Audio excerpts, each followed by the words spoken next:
A importância das coisas.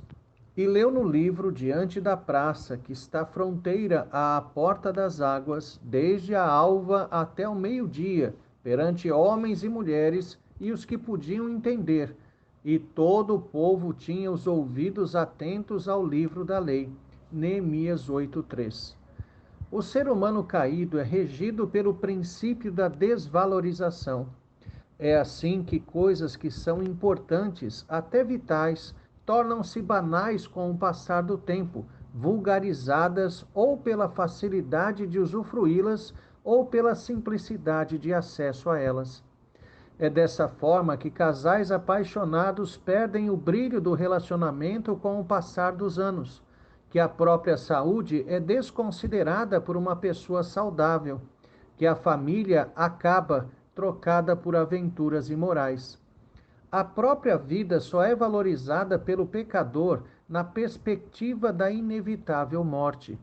Infelizmente, percebemos a mesma tendência com as coisas sagradas. Há uma inclinação para nos acostumarmos com a comunhão diária com Deus, com Sua presença santa e incomparável, diminuindo a intensidade desses momentos.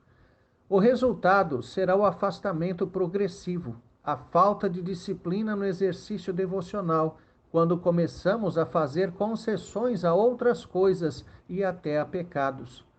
Começamos a falhar na observância do tempo que dedicávamos diariamente à comunhão, usando esse período para coisas da vida sem Deus. O texto epigrafado mostra o momento em que Esdras, como sacerdote, aquele que é responsável por ensinar a lei ao povo, tomou o livro para lê-lo diante daqueles que já haviam voltado do exílio.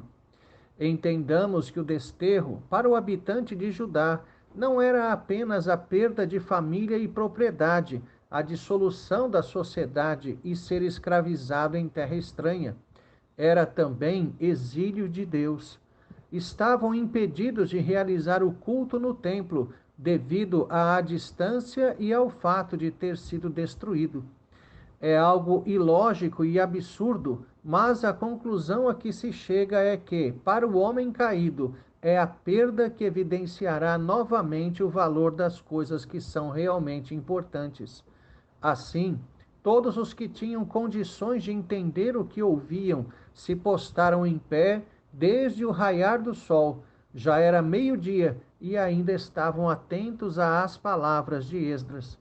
É o efeito do desterro, exílio de Deus, que experimentaram. É importante perceber que o desejo por Deus é coincidente com o reconhecimento da culpa do afastamento e da nossa desobediência. A energia para ficar tempo tão estendido em pé, voluntariamente, para aprender mais da palavra de Deus, vem da consciência do pecado cometido e da justeza da correção de Deus. Aí está algo também surpreendente. Em muitas situações de nossa vida, como já dissemos, percebemos a importância e o valor de algo apenas quando fomos privados daquilo. No entanto, há coisas que se perdem irremediável e irreversivelmente. Nesses casos, o valor do que se perdeu poderá ser apenas revivido na memória de muitas lágrimas. Porém, pela misericórdia de Deus, mesmo quando colocamos a perder nosso relacionamento com Ele, o Senhor nos corrige e nos chama de volta. Então percebemos a extensão de nossa perda. Além do exílio de Deus, que é o fator fundamental e a causa de nossas maiores dores na alma, há as consequências dos atos errados realizados no período de afastamento, algumas também com sequelas imutáveis.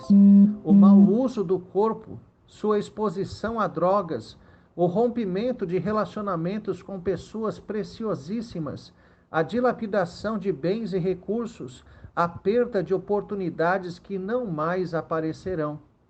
O exílio de Deus também trouxe algumas consequências irreparáveis, como o tempo que foi literalmente perdido, o tempo de um perdido, que não só multiplicou iniquidades mas ainda me privou do crescimento espiritual e do desfrute das ricas bênçãos do relacionamento com Cristo. Há aqueles que gostam de andar na beira do abismo, no perigoso limite entre a obediência e o pecado. Certamente, quem anda perigosamente está manifestando um desejo mórbido pela dor e o sofrimento. O verdadeiro crente não procurará esse tipo de adrenalina. Estará sempre a metros de distância da beirada do abismo. É pessoa prudente que se posta sempre à distância segura, a fim de que, se perceber qualquer inclinação ao pecado, notar que seu pé está começando a se posicionar fora da linha, tenha condições de correção. Andar na beira do abismo não permite o menor desvio. Temos a responsabilidade de proceder de forma prudente.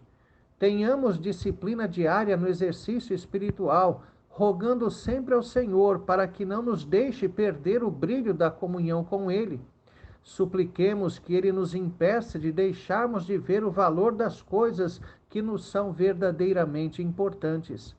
Nossa parte nisso é sempre agradecermos por tudo o que é realmente importante. Refrescará em nossa memória o valor de coisas e relacionamentos, estimulando-nos ao desfrute adequado e agradecido, impedindo a mesmice e a banalização.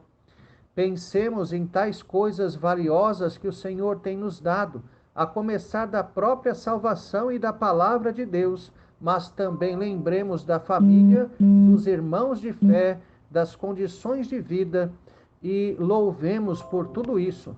Tenha um excelente dia na presença de Deus. Reverendo Jair de Almeida Júnior.